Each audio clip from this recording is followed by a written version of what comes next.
能？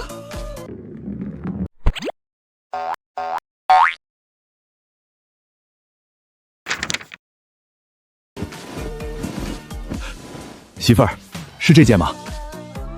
对，就那个。那里面有我当姑娘时候的衣裳，你拿出来，我改改给三三穿。给桑桑做新衣裳吗？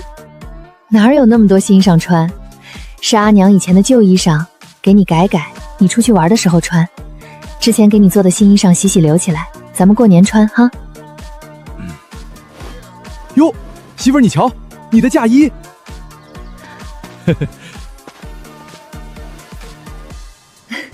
咱们桑桑这么俊，穿红衣裳肯定好看，这能改2身衣裳呢。这就是典型的只要女儿美，老娘不过了。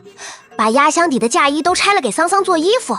阿娘，那可是您这辈子最贵的高定啊！这哪是穿衣服，这是把阿娘的青春和回忆直接套在了桑桑身上。媳妇儿，这是你家亲戚啊？我怎么没见过啊？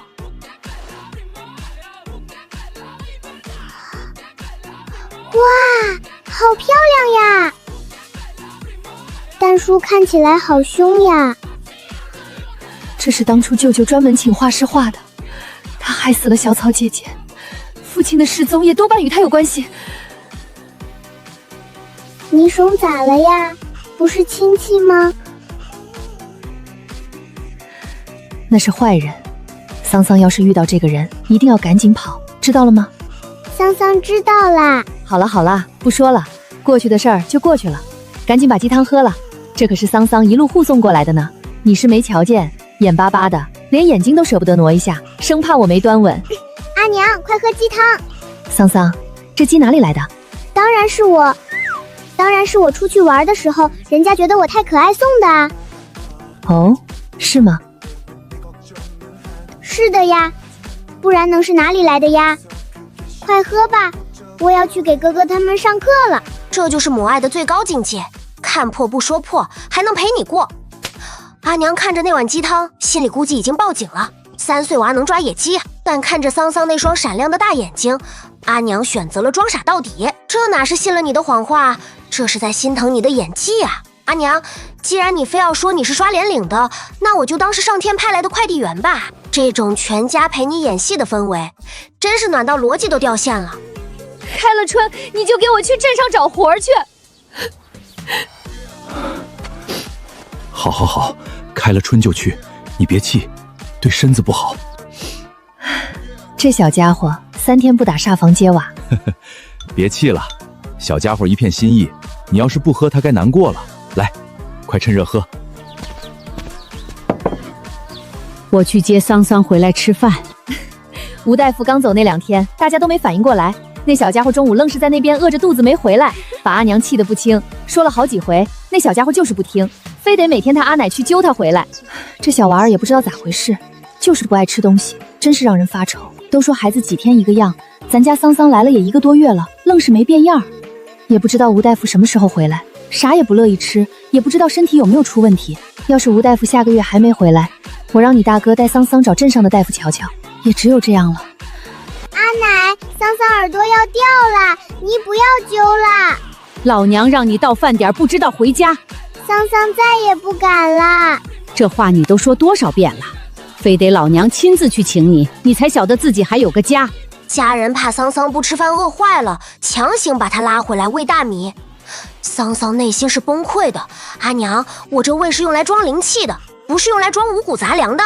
桑桑每天去吴大夫家等着，不是因为想师傅，是怕在家被你们喂成肠胃炎吧。毕竟这届家长实在太难带了。小娃娃抢回来了吗？抢回来了，开心了吧？开心。好啦，乖乖吃饭，吃了饭阿娘带你去看弟弟。要不4窝，你就被臭家伙换掉啦！你以后要乖乖听窝的话，好好报答窝，知道了不？你听到没有呀？弟弟还小，还听不懂你说话。为啥听不懂呀？我小时候就能听懂呀。弟弟是不是傻子呀？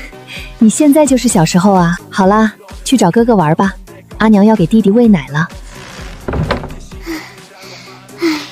人类幼崽小时候居然是傻子，幸好窝不是人类幼崽。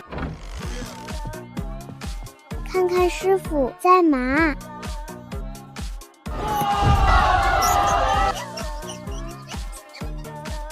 哈哈哈，元明兄，连你家老鼠都在为咱们高兴呢。我这可不是普通的老鼠。哦，愿闻其详。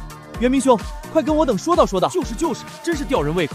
听说长青前辈从家中带了好酒，嘿，你这小子，老夫说你怎么半天不吭声呢？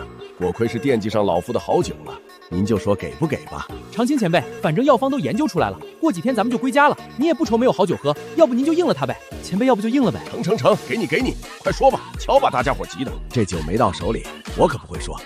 所谓的统治阶级，在灾难面前就是个纯摆设。药方是民间研究的，人是医生自发救的。皇家唯一的贡献就是没来得及屠杀全村人。吴大夫这波事了拂衣去，简直是把皇家的脸按在地上疯狂摩擦。这告诉我们，在独裁的阴影下，善意只能悄悄发生。元明兄，你这般爱酒，想来家中必有好酒。待此间事了，我同你回家饮酒探讨若如何？好，我自当好酒相迎。师傅要回来了，那我得好好练字了。看来过几天得上山看看了。师傅第一次带小伙伴回家，没有好吃的可不行。对，我得给师傅把面子撑起来。桑桑，你们为什么那么想识字啊？要是识字，以后出去做工就不怕被骗了。你也就这点出息了，那你说说，你为啥想识字？等我学会识字，我就去酒楼当账房去，有很多银子。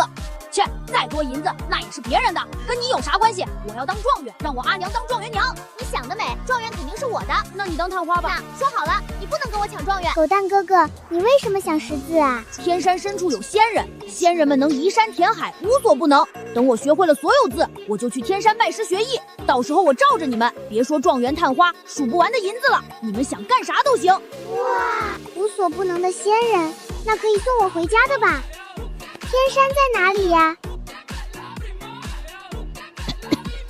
反正很远就是了。狗蛋哥哥，你告诉桑桑天山在哪里好不好？什么天山？姨姨，天山在哪里呀？那就是骗小孩的东西。你狗蛋哥哥逗你玩呢。狗蛋是吹牛大王，狗蛋是大骗子，狗蛋是吹牛大王，狗蛋是大骗子。我才没有骗人呢！臭小子！姨姨不可以这样啊！姨不可以哪样？当妈妈的怎么可以不信自己的小娃娃？不是姨不信自己的小娃娃，这世上哪有什么天山，什么仙人，不过是狗蛋他阿爷哄他玩的。没成想你狗蛋哥哥居然当了真。可苏你可以私底下跟他说呀，你这样狗蛋哥哥会很没有面子的，他会超级难过的。好，是姨姨错了。那你要跟狗蛋哥哥道歉哦。好，姨姨只答应你。你阿娘他们呢？不知道呀，我刚回来。这个你拿着，婶子拿不出什么好东西，这2个鸡蛋就当婶子给桑桑的树修了。要是真有仙人就好了，他肯定知道回家的路。来圣旨了，快，大家伙收拾，一起去迎圣旨去。陛下惦记着咱们呢。消息传得这么快吗？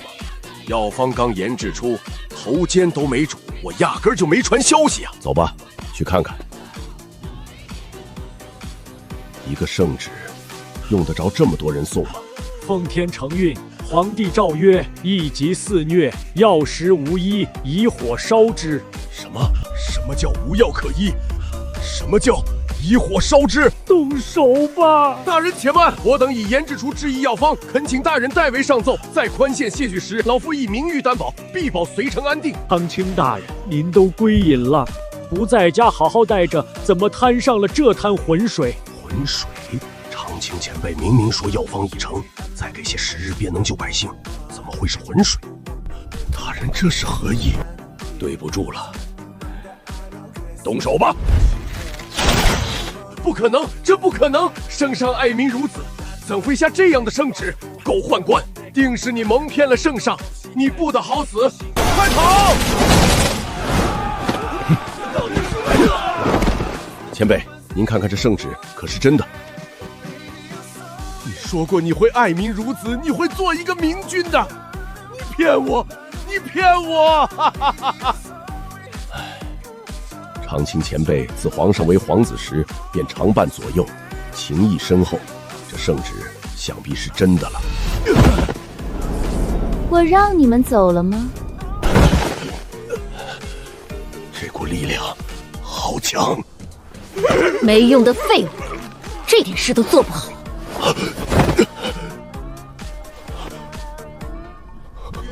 你是何人？本宫乃大魏皇后，你们不是信奉君要臣死，臣不得不死吗？这是要抗旨不尊了。大魏皇后乃李丞相之女，你这妖女简直胡言乱语！不接触以内力杀人，我也可以，但是这女子出手间闪过的黑雾，着实诡异。放心，我会让你亲自问皇帝的。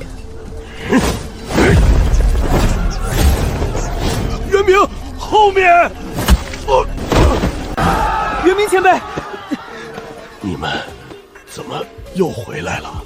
后面有很多黑影，只要被他们碰到就会死，已经死了不少百姓，师傅也死了。不敢骂独裁，就只能骂鬼修。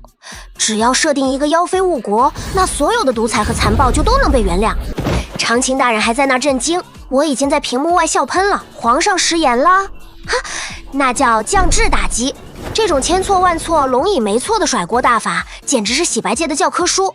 我看全剧最毒的不是瘟疫，也不是鬼修，而是这为了政治正确而不得不离家出走的大脑。妖女要杀要剐尽管动手，小爷才不怕你呢！让我看看，接下来轮到谁了？你，还是你？性子还挺烈。你们大夫不是像大和尚这般心怀百姓吗？闭着眼做什么？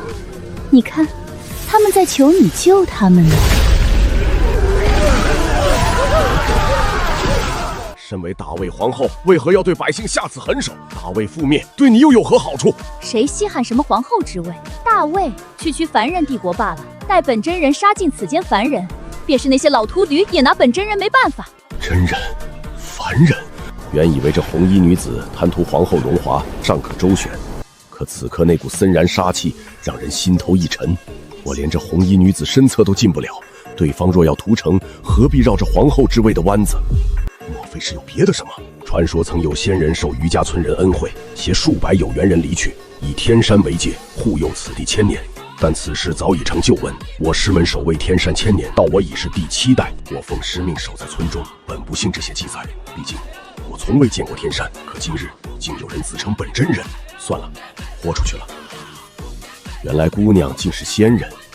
元明先生倒是见多识广，真是大水冲了龙王庙，自家人不识自家人。姑娘，您先让您手下的勇士放开这些百姓，咱们好好说道说道。你说你的，管他们做事。他们这声音真是扰人的很，不如先停停。这有何难？给他们个痛快便是。姑娘若是杀了他们，吴某定不会说出半点仙人踪迹。你威胁我？你既然知道仙人，那也应该知道，便是你不说，我也有的是办法让你说。我自是知道姑娘手段了得，但那又如何？他们只认吴某，若不是吴某亲自带路，吴某料定姑娘是见不到他们的。你说的最好是真的，若你敢骗本真人，本真人定要让你尝尝灵魂被千刀万剐的痛苦。吴某不敢，这就带姑娘去拜访拜访。是该夸这小家伙扒的牢，这样的情况下都还在我身上，还是该骂他傻，不知道找机会跑。我不想逃吗？醒过来就见金丹鬼修，魂都快吓没了。这老吴也太不中用了吧，碰都没碰着，人就被打懵了。我躲屁股上都能被他坐正着，现在呆大腿总安全了吧？不知不觉已走了5日，早知道就乖乖待在他怀里了。这鬼修再怎样，总不至于对个老头动手动脚吧？你耍我！姑娘莫气，我以名誉起誓，绝无虚言，还需等几日。若无人接应，任凭姑娘处置。那本真人就等上几日。若你敢骗本真人，不敢不敢。吴大夫这波沙漠神仙游，连个宣传单都没有，这女鬼修居然真信了。5天了还没找到入口，那是入口吗？那是吴大夫给你画的饼啊！大姐，你这智商也就是在这剧里还能当皇后，放到现代，你连下载国家反诈中心 APP 的资格都没有。老夫倒是不介意，就是怕脏了姑娘的眼。谁要看你如厕？你给我老实点！你这小家伙连续闹了我2日了，这是想干嘛？这是让我脱裤子？开什么玩笑！那妖女就在不远处，这死5斤莫不是在玩我？吴元明，你愣着干啥呢？快点，我太清楚了，我们寻宝鼠本就没什么攻击力，全盛时期也打不过这鬼修。好在我就算没了灵力，好歹也是金丹期风系灵兽，还有一搏的机会。老吴都豁出名声给了机会，这时候不跑，我傻呀！这狗东西最好没耍我，不然就算做鬼，也要扒光他的毛，游街示众。你。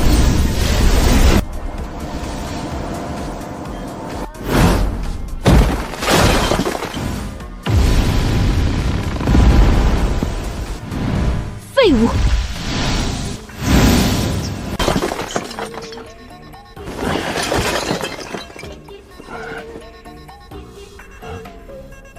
五金，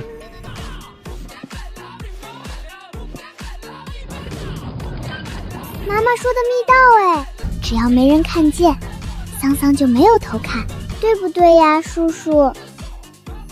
对，你说的都对。老头子都说了，书房也是桑桑的，密道自然也是桑桑的，自己的东西没什么不能看的。为啥有2个没有名字呀？应该是你和老头子的吧？那为什么没有写窝和狮虎的名字呀？可能因为你们还没死。可是窝已经死了呀。可是老头子不知道啊，要不你自己刻上。我记得隔壁村大叔走了，他阿娘哭得好伤心。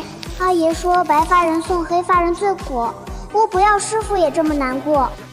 最上面是长辈的位置，放在最下面，离师傅最近。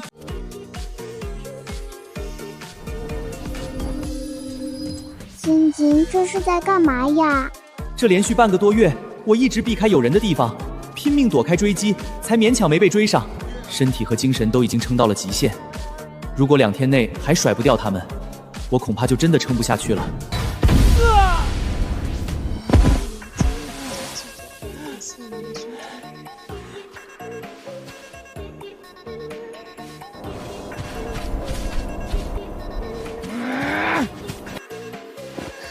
叔叔，晶晶有危险！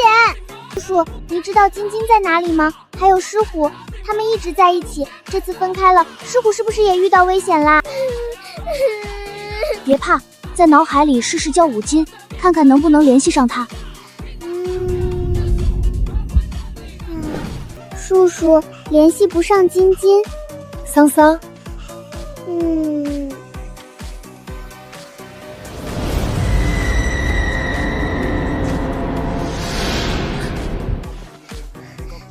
阿娘，那幅画上的坏人是谁？你知道他在哪儿吗？狮虎和晶晶有危险，我要去救他们。桑桑，晶晶在哪儿？难道是老天爷垂怜，终于给了我告慰父亲和小草姐姐在天之灵的机会？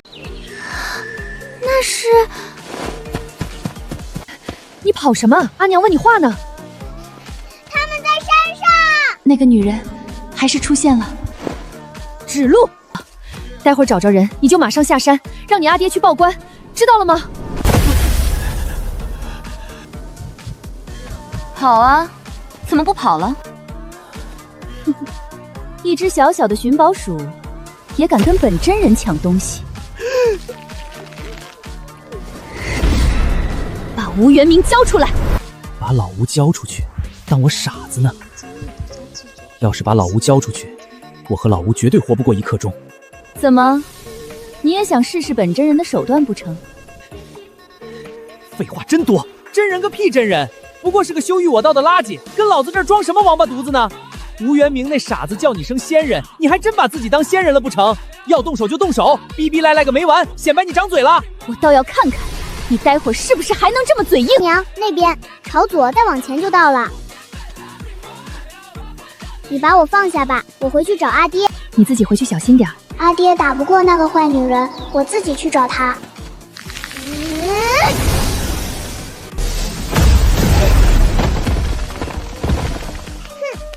啊，桑桑来北方找我了。坏人，放开金金！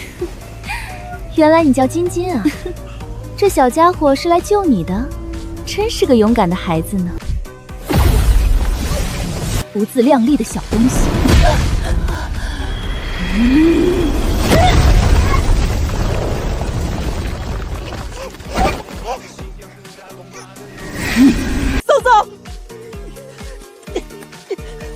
金金在那儿哭得肝肠寸断，觉得桑桑没气了。金金，你清醒一点，桑桑自从出场那天起就没喘过气儿啊。崽儿啊，你这是诈尸？我胡汉三又回来啦！就问你惊不惊喜，意不意外？这小丫头是个啥玩意儿？喂，小孩，你是什么东西？这坏女人打我就算了，居然喊我是什么东西？你才是东西，你全家都是东西！这死丫头，给你脸了，好声好气她不听，那就别怪我心狠。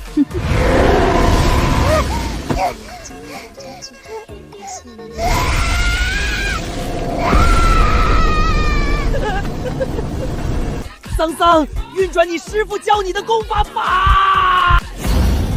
啊！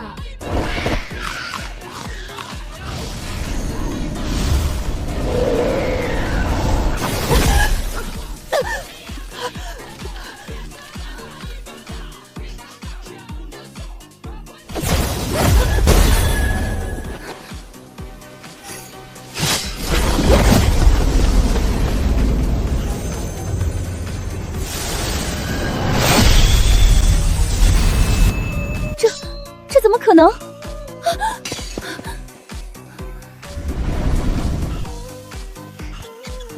你要干什么？桑桑，这是武金，你清醒一点啊！桑桑这是怎么了？桑桑，我是树树啊。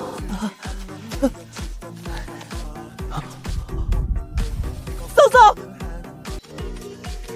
桑桑。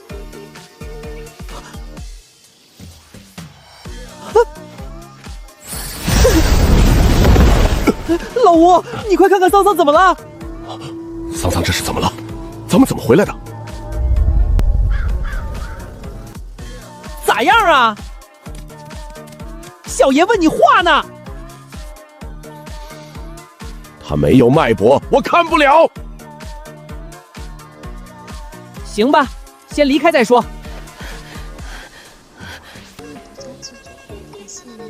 桑桑，吴大夫，我家桑桑怎么了？下山再说。都怪我，让你独自下山。你再哭，等小家伙醒来，该难过了。我不哭，要不您先带桑桑下山治病，我自个儿回去。您别担心我，我没事的。您先带桑桑回去吧。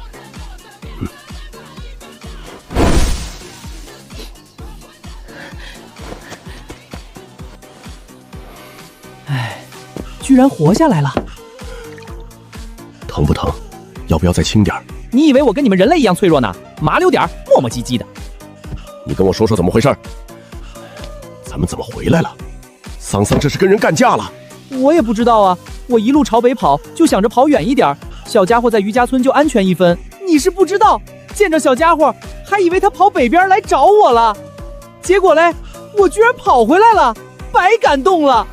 累死累活跑回来，差点被他给一口吞了。小家伙把那女人的鬼奴给吃掉了，然后变绿了，又变白了，最后竟然还全身长毛了，还长了小尖牙，差点把我给一起吃了。你这狗东西，不会是在哄我吧？我说儿豁！这小家伙到底啥玩意儿啊，这么凶？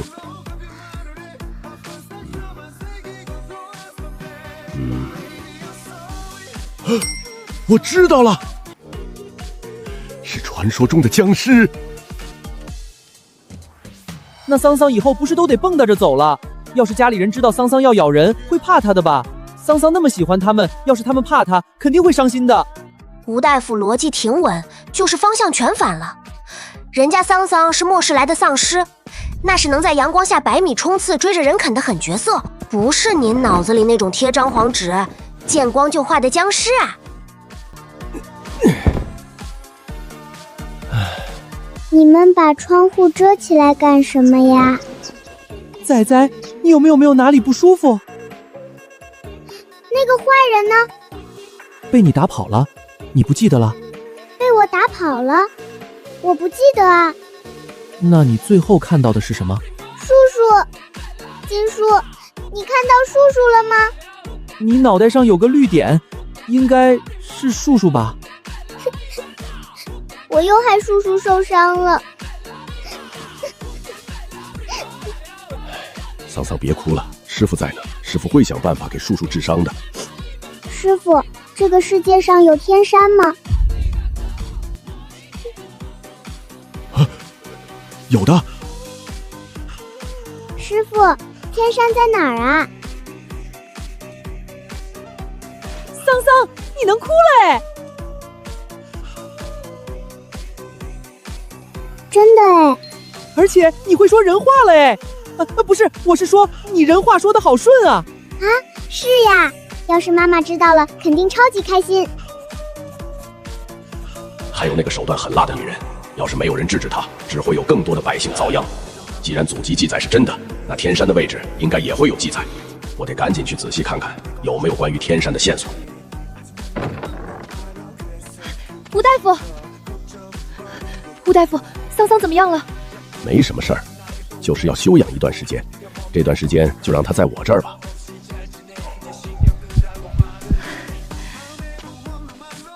那我先走了。哎，这都是什么事儿啊？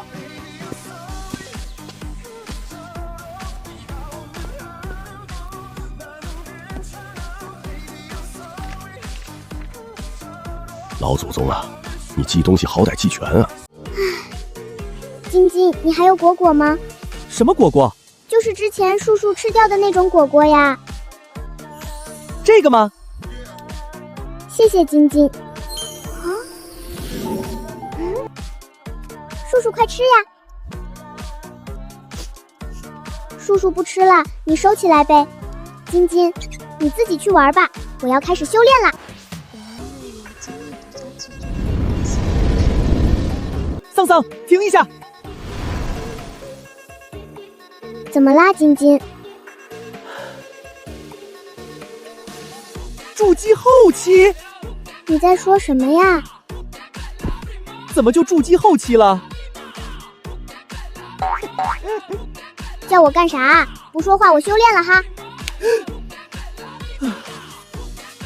桑桑，你不能修炼！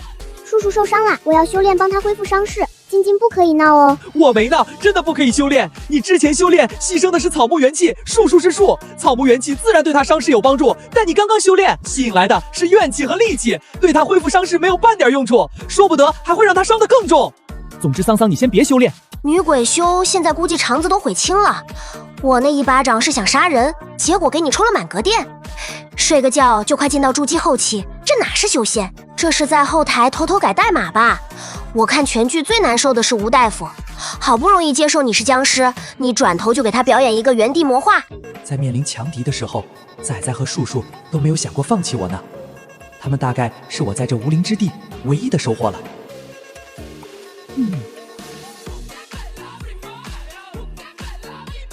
那我现在应该干嘛呀？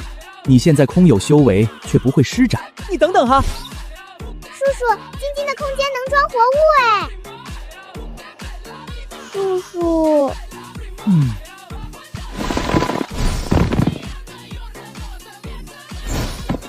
喏，这些都给你，想学啥咱就学啥。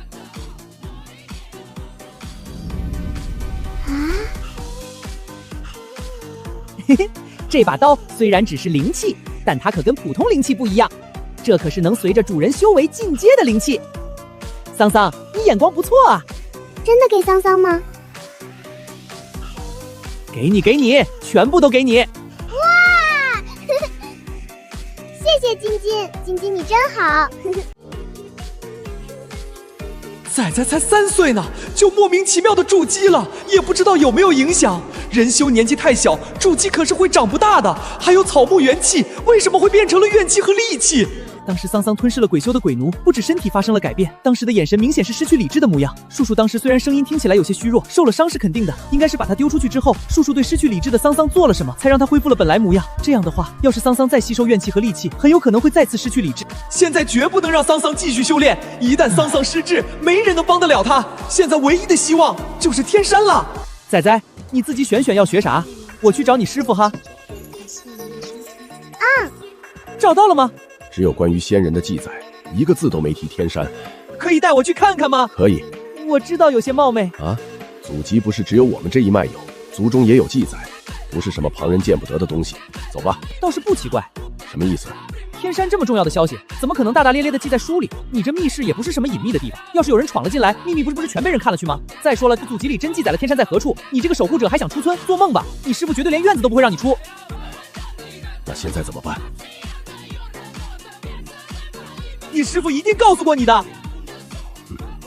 老夫好歹是半步先天，技艺超绝，这么重要的消息怎么可能会忘？说你是傻子，你还不信？要是你师傅告诉你天山在何处，你不会好奇的去看看这世上是不是真有仙人？你好好想想，你师傅有没有不对劲儿的交代？不对，你师傅应该也是不知晓天山在何处的。你的老祖宗既然能想到后辈可能会对天山好奇而踏足天山，就不可能会将天山在何处告知后辈。你好好想想，老祖宗传下来的规矩，特别是收徒的规矩，还真有个规矩是祖上传下来的，是绿仙湖，就是你们与鬼修打斗的地方。每一任守护者收徒时，都必须带着徒弟去绿仙湖待上1整天。走，咱们快去看看。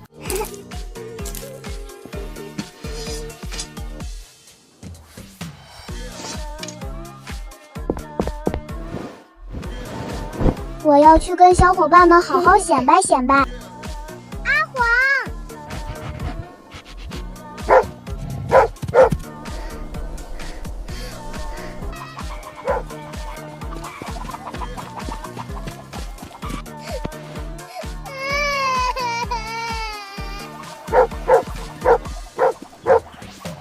阿黄，桑桑怎么样？这阿黄亏得桑桑给你好吃的了。没事儿，就是吓着了。我阿黄凶我，老吓人了，我再也不要理他了。好，好，好，咱们桑桑再也不理阿黄了。阿爹也不准理阿黄。好，好，好，让阿黄吓唬我们家桑桑，阿爹以后也不理阿黄了。臭阿黄敢凶我，哼！我今天要让他知道，这余家村谁是老大。你这个臭阿黄，白眼狼阿黄，我再也不给你好吃的了。哼！我不但让你吃奥利贼，我还拿去种地，让你连奥利贼都没得吃。要是我手慢，阿黄的牙齿可就落我家桑桑身上了。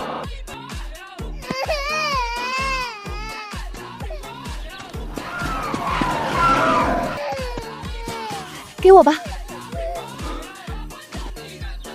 桑桑别怕，阿爹给你报仇。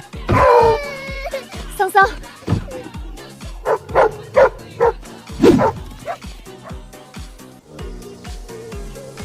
哇，阿爹好厉害呀！有阿爹在，谁也别想欺负咱们桑桑。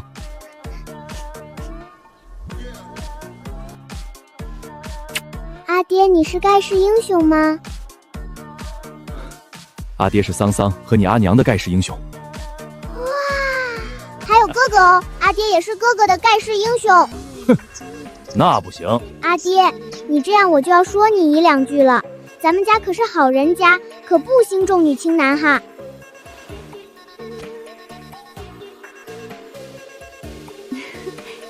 阿爹可不是重女轻男，你哥哥是男子汉，是阿爹的继承人，他以后可是下一任盖世英雄。等阿爹不在了，哥哥会代替阿爹保护桑桑和阿娘的。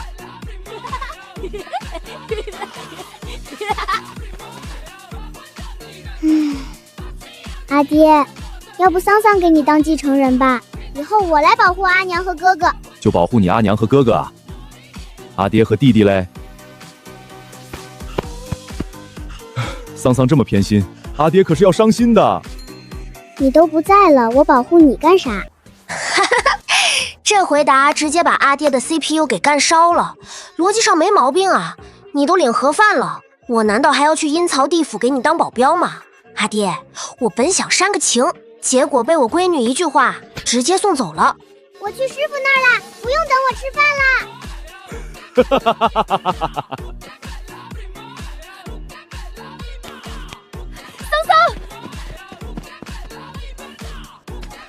阿娘，咋了？你有没有哪里不舒服啊？没有呀。你怎么了？以后再见着他，离他远些，知道了吗？要是桑桑因为阿娘遇到危险，阿娘这辈子都没办法原谅自己。阿娘只希望阿娘的桑桑能健康快乐的长大。可是阿娘，你打不过他呀。打不过那仇不报便是，他总归有死的时候。你外公和小草姨姨还能怪我不成？要是打不过，还非得上去送死。你外公和小草姨姨怕是要戳着阿娘的脑门，骂阿娘是大傻子了。那是你太弱啦，哼，他可打不过我。人家打不过你，不会放狗吗？也不知道是谁被个狗子吓得嗷嗷叫。我以前不怕的，今天是阿黄太凶啦。以前阿黄再凶，我也是不怕的。好好好，今天是阿黄太过分了。阿娘刚刚说的，你记住了没？桑桑，你记住了，要是敌人太强大，只要认怂就能保命，那认怂不丢人。明知对方强大，还非得送上去找死，那是傻子做的事儿。我们桑桑是聪明孩子，不会干这种傻事的，对吗？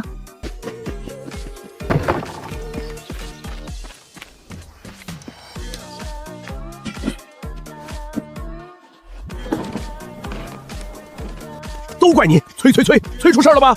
你要点脸，谁催你了？哎呦，希望那小崽子能乖一点，没往外面跑。师傅，晶晶，崽儿，你怎么出来了？我去跟家里打个招呼啊。你们去哪儿啦？去了趟山上。桑桑，有没有哪里不舒服的？晶晶，我要学这个。晶晶，我还给叨叨取了名字。什么名字啊？屠龙宝刀，是不是超霸气？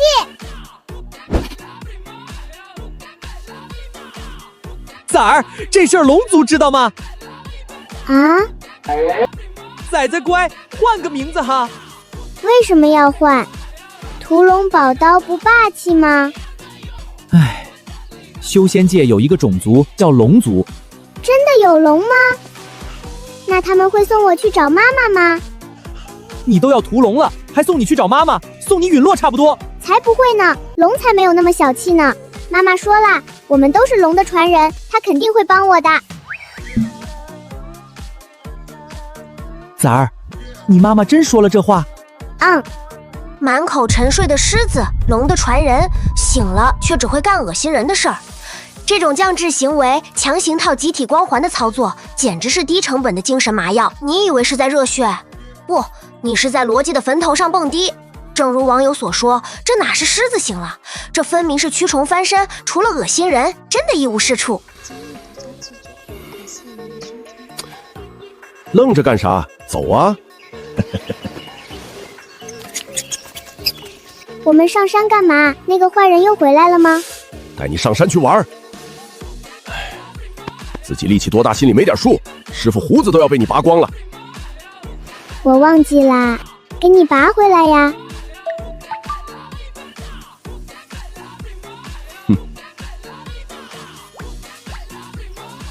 去外面可别这么熊，别人可不会纵着你。我知道呀，我又不是傻子。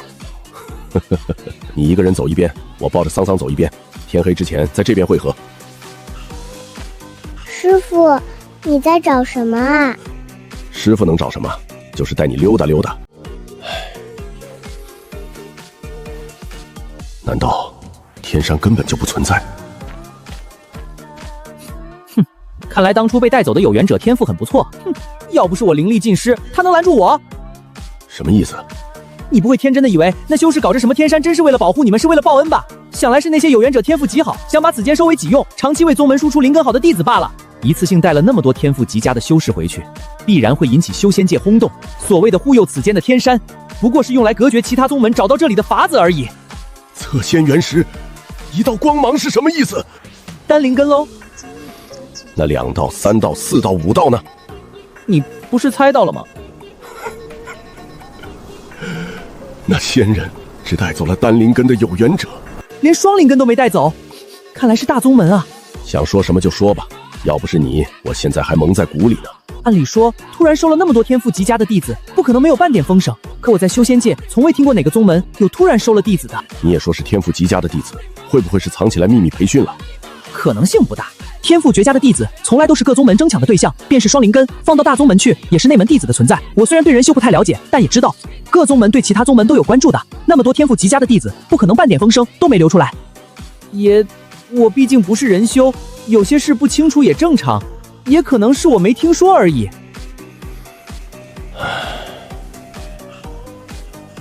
本以为当初去了那么多人，到了修仙界稍稍打听便能找到他们，可现在武金却告诉他，从未听说过有缘人的消息。那就算找到天山，又有何意义呢？我寻宝鼠一族虽然战斗力不强，但那女人毕竟只有金丹期，没有你想的那么难对付。别担心呀，桑桑对付他，把他牙齿都打掉。没你的事儿。可现在我们连天山在哪儿都不知道。师傅，你们在找天山呀？是不是在湖里呀？妈妈说有些人会把宝贝藏在湖里呢。你和武金在这里等师傅，师傅下去看看。你看着点桑桑，别让他乱跑。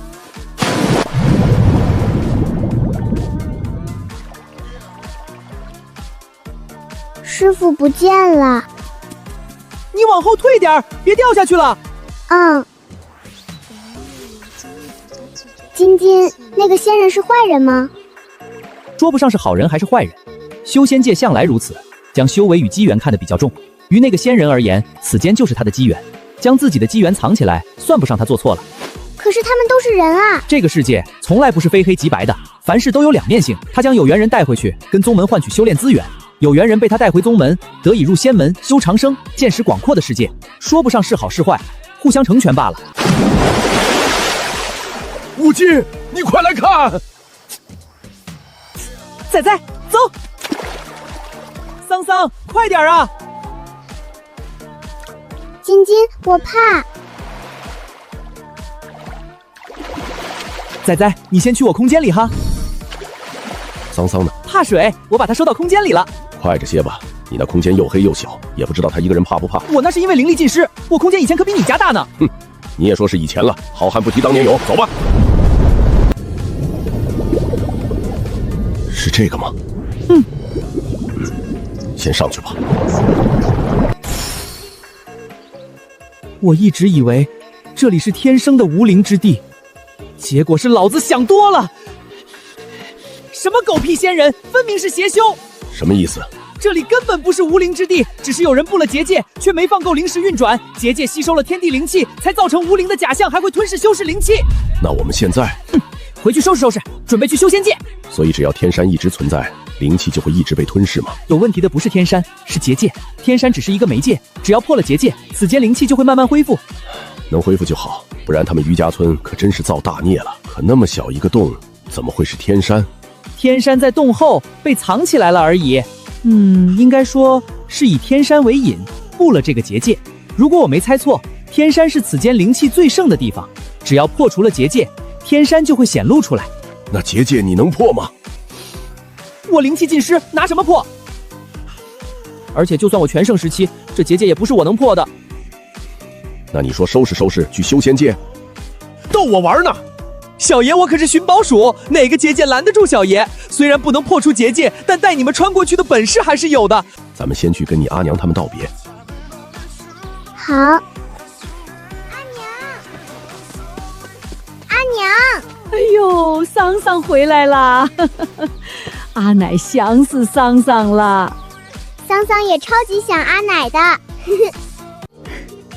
我去给你们做饭。别忙活了，这么晚过来是有事儿跟你们说。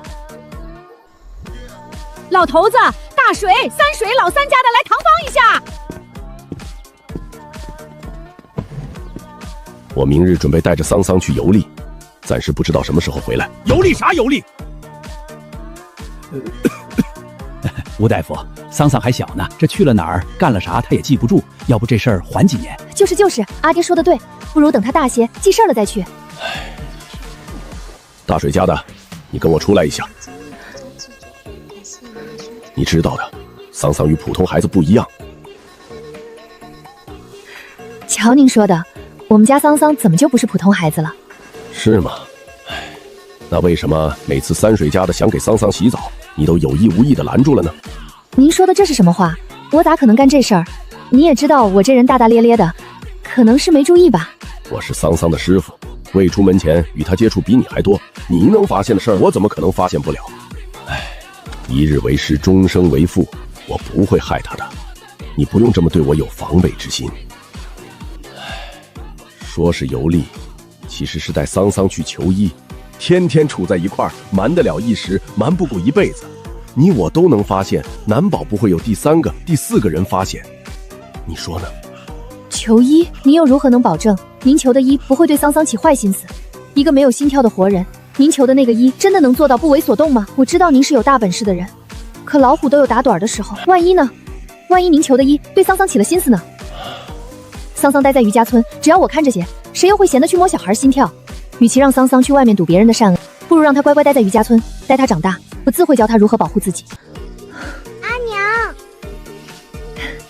桑桑怎么出来了？阿娘，我想去。桑桑可以告诉阿娘为什么想去吗？叔叔为了救我，受了很重很重的伤，我必须要救他。阿娘，你在家等我回来好不好？这就是叔叔。前天在山上，桑桑确确实实遇到了危险，叔叔救了他，自己却受了重伤。之前有一颗小种子大，现在直接成了小绿点了。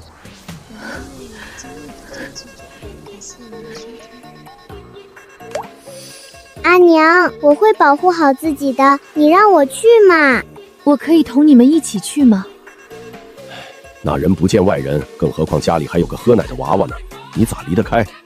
你放心，我吴元明跟你保证，只要我还活着，桑桑就绝对不会有事。那桑桑跟阿娘保证，会寸步不离的跟你师傅，会好好保护自己。我答应你啊。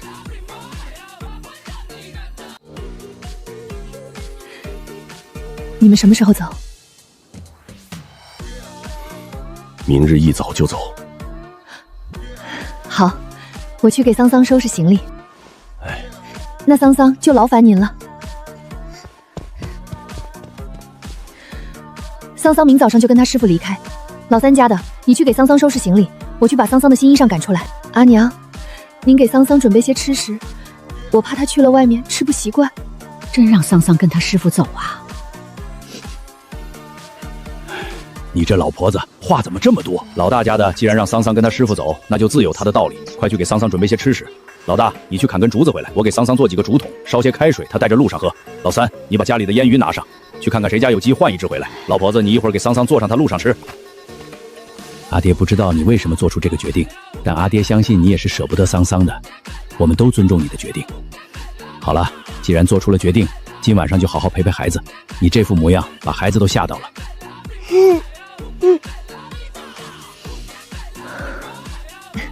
走，阿娘带你试新衣裳去。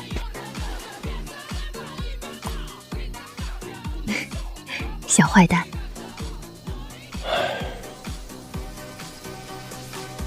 希望一切顺利吧。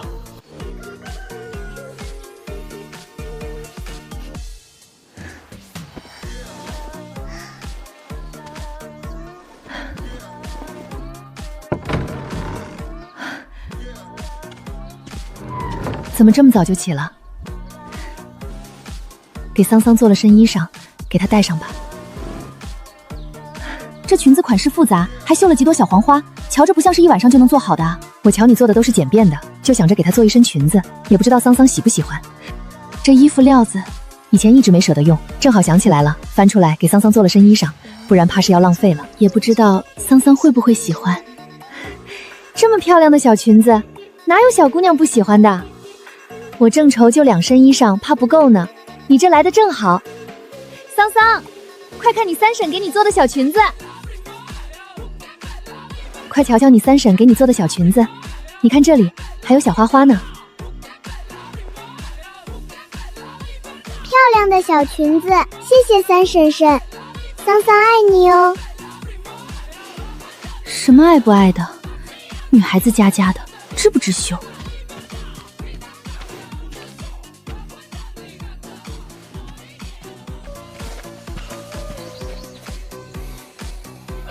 好了，别送了，你们快回去吧。阿爷、阿奶、阿爹、阿娘、叔叔、婶婶，我会想你们的。你们都要好好照顾自己呀。唉，要是妈妈也能来这里就好了。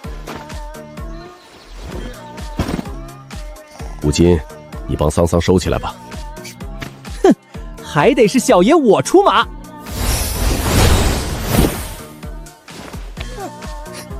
我很不开心。师傅知道桑桑不开心，但人生不就是来了走，走了来吗？要是妈妈跟我一起，叔叔也没有受伤，桑桑才不走呢。师傅以后也会走吗？你总有一天会长大，会去走自己的路。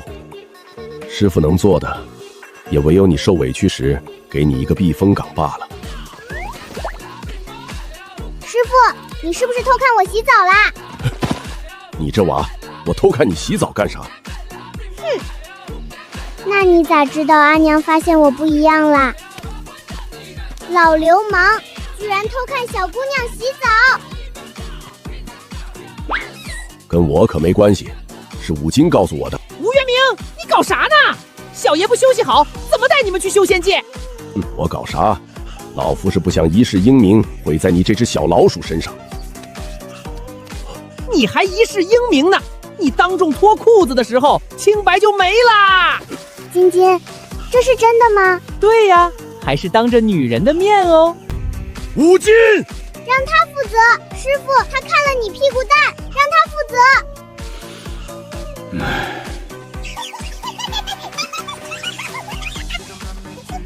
好了，别闹了，到了。